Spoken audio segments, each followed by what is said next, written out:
कक्षा 10 हिंदी। मैं आर.एस. प्रसाद आज आप लोगों को भाषिक तत्व में शब्द शक्ति कराने जा रहा हूँ। चलिए देखिए शब्द शक्ति में क्या कुछ होता है और इसकी परिभाषा कैसे दी हुई है, तो सबको याद करना है भली भांति। तो ये पहला आता है हमारा, ये जिस प्रकार हम जिस भाषा का व्यवहार करते हैं उसमें दो तत्व होते हैं। जो भी हम आमतौर से बोलते चलते हैं उसमें हमेशा दो तत्व रहते हैं, एक शब्द होता है और दूसरा अर्थ होता है। जो ध्वनि समष्टि सुनाई पड़ती है वह शब्द है। प्रत्येक शब्द का एक विशेष अर्थ है। शब्द के इस अर्थ को बोध कराने वाली शक्ति या व्यापार को शब्द शक्ति कहते हैं। एक बार फिर से समझ लो बच्चों कि जिस भाषा का हम व्यवहार करते हैं, बातचीत करते हैं जिस चीज में, उसमें दो तत्व होते हैं हमेशा, एक शब्द होता है और एक अर्थ होता है। जो ध्वनि समष्टि सुनाई पड़ती है वह शब्द है और प्रत्येक शब्द का एक विशेष अर्थ है।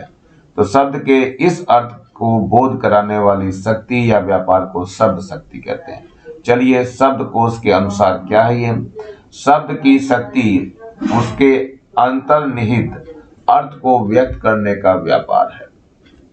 फिर से समझो, शब्द की जो शक्ति है उसके अंतर्निहित अर्थ को व्यक्त करने का व्यापार, यानी उसके अंदर जो शब्द अर्थ को वो बताती है। चलते हैं शब्द शक्ति के भेद पर। शब्द व्यक्ति जो है वो वास्तव में शक्तियां जो है तीन प्रकार की होती हैं। नंबर 1 है अभिधा, नंबर 2 है लक्षणा और तथा नंबर 3 है व्यंजना। इन्हीं के अनुसार शब्द भी तीन प्रकार के होते हैं। पहला नंबर 1 है वाचक शब्द है, फिर दूसरा लक्षक शब्द है और तीसरा व्यंजक है। तथा अर्थ भी तीन प्रकार के होते हैं, जैसे वाच्यार्थ होता है, लक्ष्यार्थ होता है तथा व्यंग्यार्थ होता है। इस तरह से करके ये तीन तीन प्रकार के सभी होते हैं, यानी शब्द शक्ति के जो भेद है वो तीन है, तीनों आपको दिए गए हैं। चलिए थोड़ा सा उदाहरणों की तरफ चलते हैं और इनसे समझने का प्रयास करते हैं। तो ये है अभिधा शक्ति। अभिधा शक्ति के बारे में ले लेते हैं जरा। जिस शब्द शक्ति से किसी शब्द के प्रचलित या मुख्य अर्थ का बोध होता है वह अभिधा शब्द शक्ति कहलाती है। इसका उदाहरण है ये आपके सामने। नंबर 1 है अपना घर सबको प्यारा होता है। दूसरा उदाहरण दिया हुआ है राम के पिताजी बीमार हैं। नंबर 3 है उदाहरण अयोध्या के राजा दशरथ थे। चलिए देखिए तीनों वाक्य के बारे में क्या क्या हो रहा है। इन तीनों वाक्यों का अर्थ साफ है और प्रचलित है। प्रथम वाक्य का अर्थ है अपने घर से सबको प्रेम होता है या अच्छा लगता है। इसी तरह अन्य वाक्यों का भी अर्थ निश्चित है। अब देखते हैं नंबर 2 पे लक्षणा शक्ति क्या चीज है। जिस शब्द शक्ति से प्रचलित अर्थ का या मुख्य अर्थ का बोध न होकर उससे संबंधित अन्य अर्थ का बोध हो उसे लक्षणा शक्ति कहते हैं। एक बार और देख लो, जिस शब्द शक्ति से प्रचलित अर्थ या मुख्य अर्थ का बोध न होकर उससे संबंधित अन्य अर्थ का बोध हो उसे लक्षणा शक्ति कहते हैं। इसको भी उदाहरण से समझना पड़ेगा थोड़ा। तो सबसे नंबर ये 1 है खूब लड़ी मर्दानी वह तो झांसी वाली रानी थी। नंबर 5 पे आता है ये शेर वनराज कहलाता है। अर्थात मुख्य अर्थ के बोधित न होने पर उससे संबंधित रखने वाले अन्य अर्थ के बोधक शब्द व्यापार यानी शक्ति को लक्षणा शब्द शक्ति कहते हैं, यानी लक्षण को दर्शाने वाली। चलिए अगला देखते हैं। लक्षणा शक्ति से बोध होने वाले अर्थ को लक्षणार्थ तथा लक्ष्यार्थ बोधक शब्द को लक्षक शब्द कहते हैं। उदाहरण देखिए इसका क्या है। उदाहरण ये वह शेर है। नंबर 2 उदाहरण है वह लड़का गधा है। अब गधा तो हो नहीं सकता लड़का भी। नंबर 3 सारा घर मेला देखने गया हुआ है। अब घर थोड़ी ना मेला देखने गया हुआ है। नंबर 4 तुम्हें चुल्लू भर पानी में डूब मरना चाहिए। चुल्लू भर पानी में तो कोई भी नहीं डूबता है, लेकिन फिर भी ये शब्द है तो ये लक्षण को दर्शाते हैं। ये तो उसके लक्षण पे केवल डिपेंड करता है। चलिए आगे की ओर बढ़ते हैं, थोड़ा सा हम देखते हैं। इस वाले में है वह शेर है। इस वाक्य का प्रचलित अर्थ है कि वह शेर के सदृश 4 पैर वाला जानवर है, जबकि यह अर्थ वक्ता को लक्षित या स्थित नहीं करता, क्योंकि किसी शेर की 4 पैर हैं तो व्यक्ति के तो 4 पैर हो नहीं सकते हैं। तो लक्षित अर्थ है वह शेर के सदृश यानी शेर के जैसा बहादुर है, यानी वो वीर है, उसकी वीरता को दर्शाया गया है, पैर को तो नहीं दर्शाया जा रहा है। तो यह अर्थ प्रचलित अर्थ या वाच्यार्थ से संबंधित ना होकर उससे भिन्न है। चलिए उदाहरण देखते हैं। नंबर 5 पे क्या है? विद्युत की इस चकाचौंध में देख दीप की लौ रोती है, अरि हृदय को थाम महल के लिए झोपड़ी बनी होती है। ये तो हमेशा सत्य है कि कोई महल अगर बनने जा रहा है तो बगल में अगर झोपड़ी है तो उसको गिरा दिया जाता है, अर्थात उसकी बलि चढ़ा दी जाती है। तो इस विद्युत की चकाचौंध मतलब इस विद्युत की दुनिया में, बिजली की दुनिया में आज जो देख रहे हैं, दीप की लौ जो है बहुत कम होती चली जा रही है और खत्म ही लगभग हो गई है। चलिए यहाँ पर भी देखिए, यह कौन है? यहाँ महल का अर्थ महलों में रहने वाले अर्थात धनी लोग से है, और झोपड़ी का अर्थ जो है झोपड़ी में रहने वाले लोग, गरीब का अर्थ है। इस प्रकार विद्युत की चकाचौंध का तात्पर्य वैभव से और दीपक की लौ रोने से तात्पर्य श्रमिकों के जीवन से, यानी श्रमिक जो है वो छोटे जीवन में अपना व्यापन कर लेते हैं, और जो रिच फैमिली वाले होते हैं, धनवान व्यक्ति होते हैं, उनका अपना वैभव होता है और उसी वैभव में वो लोग जीते हैं। इसी तरह से ये अंतर हमारा आ जाता है और स्पष्ट हमें दिखाई देने लगता है। चलिए नेक्स्ट की तरफ बढ़ते हैं थोड़ा सा हम लोग। ये आगे है, तुम्हें चुल्लू भर पानी में डूब मरना चाहिए। ये वाक्य भी बताया था थोड़ी देर पहले, चुल्लू भर पानी में तो नहीं मर सकता ना। इस वाक्य का भी मुख्य अर्थ या प्रचलित अर्थ नहीं जचता, क्योंकि चुल्लू भर पानी में डूबना संभव ही नहीं है। इसका लक्ष्यार्थ है बड़ी लज्जाजनक बात है, मतलब ऐसी कोई बात है जिसमें लज्जा बहुत होनी चाहिए, तो ऐसा अर्थ इसमें दिया हुआ है।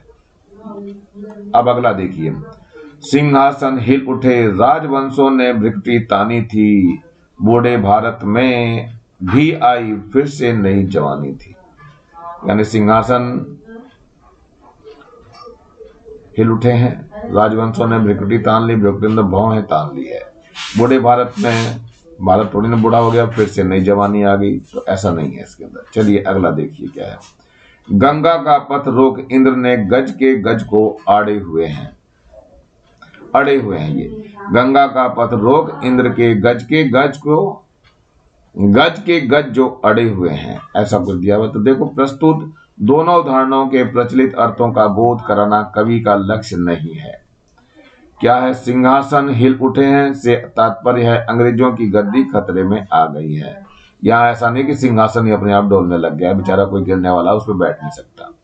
चलिए, गंगा का पथ का क्या अर्थ है यहाँ? तो गंगा के पथ से तात्पर्य है कि जनता के विकास का पथ से है मतलब, और इंद्र के गज का जो अर्थ है इसका लक्ष्यार्थ पूंजीपतियों के षड्यंत्र या बाधा से है, जो जनता की विकास रूपी गंगा को रोके हुए है। तो एक बार फिर से समझ लो, यही है, गंगा का पथ रोक इंद्र के गज जो अड़े हुए हैं। चलिए आगे की ओर बढ़ते हैं बच्चों, देखते हैं आगे क्या है। ये व्यंजना देखते हैं, व्यंजना की तरफ बढ़ चुके हैं। शब्द की जिस शक्ति या व्यापार से प्रचलित अर्थ एक लक्ष्यार्थ से भिन्न किसी तीसरे अर्थ का बोध हो, उसे व्यंजना शक्ति कहते हैं। व्यंजना शक्ति से बोधित होने वाला अर्थ है व्यंग्यार्थ, या व्यंग्यार्थ द्योतक शब्द व्यंजक शब्द कहलाता है। जहां अभिधा और लक्षणा से प्रकट होने वाले अर्थ इष्ट न हो अपितु कोई तीसरा अर्थ इष्ट हो, वहां व्यंजना शक्ति की जरूरत पड़ती है। व्यंजना शक्ति का काव्य में बड़ा महत्वपूर्ण स्थान है। उत्तम काव्य व्यंजना शक्ति से पूर्ण होता है। चलिए देखते हैं इसके उदाहरणों की तरफ बढ़ते हैं थोड़ा सा। तो ये उदाहरण है, सूर्य डूब गया।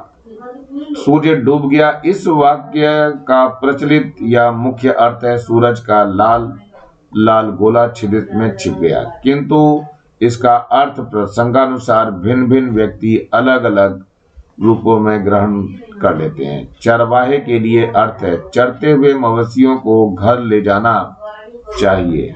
भक्त के लिए अर्थ है प्रार्थना करने का समय आ गया है, और बहू के लिए अर्थ है घर में या मंदिर में दीप जला देना चाहिए। इस तरह से ये उदाहरण दिए हुए हैं जो आपको याद करने हैं बच्चों। चलिए आगे भी बढ़ते हैं जरा।